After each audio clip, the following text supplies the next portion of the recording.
Bonjour tout le monde! Bienvenue au rendez-vous hebdomadaire, des Facebook Live de Pygmalion. Aujourd'hui, on va parler d'inspiration, de créativité et d'originalité. Aujourd'hui, ce que je veux faire, en fait, c'est que je veux que défaire toutes les croyances que vous avez par rapport à l'originalité, puis je vais vous donner aussi des stratégies concrètes réalisables, efficaces, pour pouvoir justement gérer et débloquer votre créativité pour qu'elle soit là au moment où vous en avez besoin et non pendant que vous êtes en train de vous endormir. Je m'appelle Amélie Pigeon, je suis la vice-présidente de Pygmalion. Je suis aussi musicienne de formation et artiste amateur. Alors, c'est quoi Pygmalion?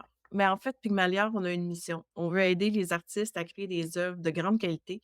On veut aussi les aider à dépasser leurs limites. Comment qu'on s'y prend pour faire ça? Ben, on équipe les artistes avec des matériaux d'art de très grande qualité.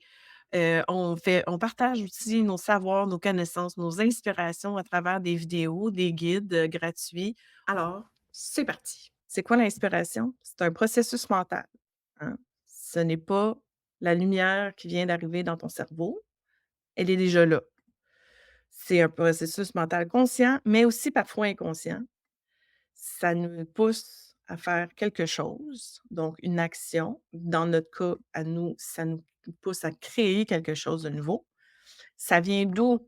Ça vient de différentes sources, d'un peu partout et c'est quand est-ce qu'on a ça, l'inspiration? Ben, ça surgit à tout moment. Donc, l'inspiration, là, ça arrive à tout moment. Ça veut dire que ça te prend un système. Donc, pour pouvoir éviter d'avoir le syndrome de la page blanche, ça nous prend un système, puis je vais te montrer quel est ce système.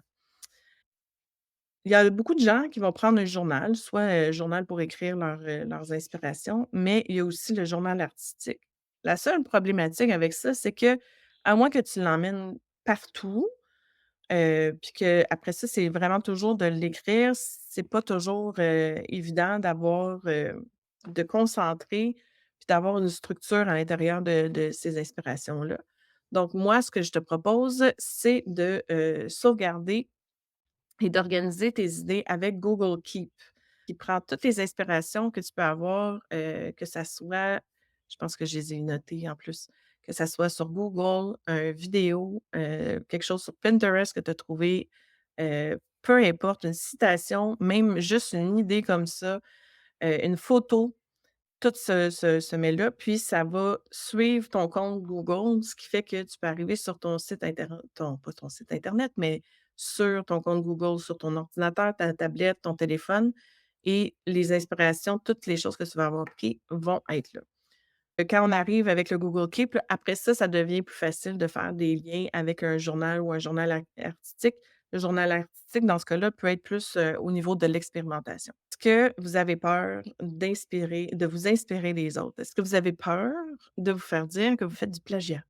Est-ce que vous avez peur de vous dire: «Ah oui, ça me fait penser, telle personne a fait la même chose»? Fait que ça, c'est quelque chose qu'on vit et je vais vous expliquer comment faire pour passer par-dessus cette peur, puis comment faire pour arriver, avec quelque chose de complètement nouveau. Donc, on a un petit livre ici là, que je veux vous parler qui s'appelle «Still like an artist», comme c'est ici et c'est de Austin Kleon. Ça là, cette lecture-là, pour moi, ça a été, assez révélateur en fait. Ce que Austin Kleon nous parle, en fait, c'est que l'originalité absolue est un mythe. Pourquoi? Parce qu'en fait, il y a toujours une généalogie de l'idée. On part jamais, jamais, jamais de rien. Si je prends par exemple, des chants inuits, pour pouvoir faire ces chants de gorge-là, ils sont arrivés avec ça en s'inspirant de la nature. Donc même si on s'imagine peut-être que ça vient de nulle part, ça vient jamais de nulle part. Il y a toujours une inspiration de base. Alors, notre art découle nécessairement de nos influences, donc c'est normal qu'on ait des influences, puis c'est normal de s'inspirer des autres, puis de trouver que les autres ont des bonnes idées, puis l'idée, c'est juste de savoir comment faire pour passer, heu, pour aller plus loin que l'idée originale. Donc, Austin Kleon nous dit, de collectionner les idées en premier. Donc, comme je vous ai parlé avec Google Keep, par exemple, de mélanger ses influences, donc et puis de s'exprimer à sa façon. Donc en fait, c'est de collectionner les idées de plusieurs personnes, de les mélanger, puis après ça, de transcender ces influences-là. J'aimerais ça que dans les commentaires, tu m'écrives, admettons, une quinzaine, en tout cas, écris-moi le plus possible les utilités qu'on peut avoir avec un crayon de plomb. Go!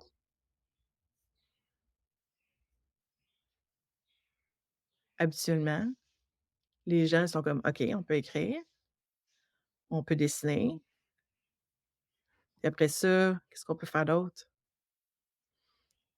Qu'est-ce qui s'est passé? Qu'est-ce qui s'est passé dans notre tête?» OK? L'inspiration, en fait, c'est une pensée qui s'appelle divergente. Ce qui arrive, c'est que là, je vous ai parlé d'un crayon de plomb, puis là, avec le crayon de plomb, je vous ai dit: «Trouvez-moi 15 idées. Go!» Mais en fait, c'est parce qu'on essaie d'avoir la prise de décision, donc une pensée convergente en même temps. La pensée convergente, là, est supposée théoriquement de prendre toutes les idées qu'on a, puis d'aller en choisir une, puis de sélectionner celle-là. Ce qui arrive, en fait, avec la question que je vous ai posée, c'est que vous avez fait les 2 choses ensemble. Dans un processus de création, il va y avoir l'inspiration, l'incubation, puis la prise de décision. Alors, ce qui arrive là, c'est qu'à l'école, on nous demande d'utiliser l'inspiration, l'incubation et la prise de décision en même temps. On te demande: «Go, go, faut que tu arrives là, avec une réponse, une bonne réponse». Donc ce qui arrive, c'est qu'on a notre pensée divergente de l'inspiration, puis notre pensée convergente de la prise de décision qui est en même temps, qui essaie de tout trouver en même temps. On a vraiment l'impression qu'on est un chevreuil sur le bord de la route parce qu'on nous demande d'utiliser nos 2 pensées en même temps, puis ça va pas ensemble. Notre cerveau, il fait pas ça. Donc qu'est-ce qui arrive dans ce temps-là? C'est que après ça, on commence à avoir plein de croyances qui se sont mis dans notre tête par rapport à notre créativité, par rapport on a peur de faire des erreurs. On va probablement abandonner, on a des jugements, on a une anxiété de performance, on est paralysé, on est frustré, on a une perte de confiance en notre créativité, puis notre sentiment d'incompétence envers notre inspiration, notre créativité, notre originalité, ben il a été renforcé pendant tout ce temps-là. Tout ce que je viens de vous donner comme information par rapport à l'école, la créativité, la pensée divergente, convergente, puis avoir, cette peur-là, là, de faire une erreur avec, quand on se donne pas le temps et l'espace, en fait, pour pouvoir développer, une idée en particulier, ben, ça vient de Sir Ken Robinson, qui est un auteur-orateur, qui a fait, en fait, le TED Talk le plus vu sur la planète jusqu'à maintenant, qui dit, «Do school kill creativity?» Ça veut dire: «Est-ce que l'école tue la créativité?» Hem Son but, en fait, c'est de débloquer la créativité chez l'être humain, mais aussi, dans les organisations, donc dans les compagnies et cetera. Puis, ce qu'il dit, en fait, c'est: «If you're not prepared to be wrong, you'll never come up, with anything original». Donc si vous êtes pas prêt à vous tromper, ben, vous allez jamais proposer quelque chose d'original. Puis pour proposer de quelque chose d'original, il faut juste prendre un peu plus de temps. Ce monsieur-là, il est décédé, ça fait pas si longtemps que ça. Puis, le site web, c'est sirkenrobinson.com, puis il y a plein de vidéos que vous pouvez aller voir. Il y a plein de formations, c'est super, super complet, là, son site internet, fait que je vous le propose fortement. Et puis l'autre personne aussi sur laquelle je me suis référée puis qui m'a inspirée à vous, présenter ça, il s'appelle George Land. En fait, George Land, c'est un scientifique qui, a été engagé, beh, lui et son équipe ont été engagés par la NASA pour essayer de trouver, puis de développer un test pour identifier la créativité, donc la pensée divergente. En fait, trouver les gens les plus créatifs, de cette planète, parce qu'on sait que la NASA, en fait, s'en va dans des coins et des recoins, inexplorés. En fait, la créativité, c'est le système de débrouillardise. trouver des solutions là où il y en a peut-être jamais eu avant. Donc, ce qu'il a fait, c'est qu'il a créé un test de créativité. Les résultats montrent que avec son test de créativité, 98 des enfants de 5 ans ont un génie créatif, donc une pensée divergente assez extraordinaire. Ça tombe à 30 quand ils arrivent à 10 ans, à 12 quand ils arrivent à 15 ans, puis à 2 rendus chez les adultes, le génie créatif. Alors, ce qui arrive, c'est qu'ils disent «Non-creative behavior is learned». Fait que la tendance à ne pas faire preuve de créativité, c'est le résultat d'un processus d'apprentissage qu'on a fait avec le temps. Cette peur d'avoir tort, cette peur de faire d'avoir un échec, cette peur de dire une mauvaise réponse, plutôt qu'une caractéristique innée. Donc on est né, en fait, avec énormément de créativité. Ça, c'était seulement et seulement les 3 premières étapes du processus de création. Et il y en a 7. Donc, si jamais ça t'intéresse d'aller voir, de trouver, puis d'aller voir, puis de t'informer sur tout le processus de création, complet, je te mets dans les commentaires le document, en fait, le lien vers le document pour que tu puisses aller le télécharger. Ça va vous parler exactement de ce que je viens de vous parler, donc, l'étape numéro 1 qui est l'inspiration, l'incubation et la prise de décision.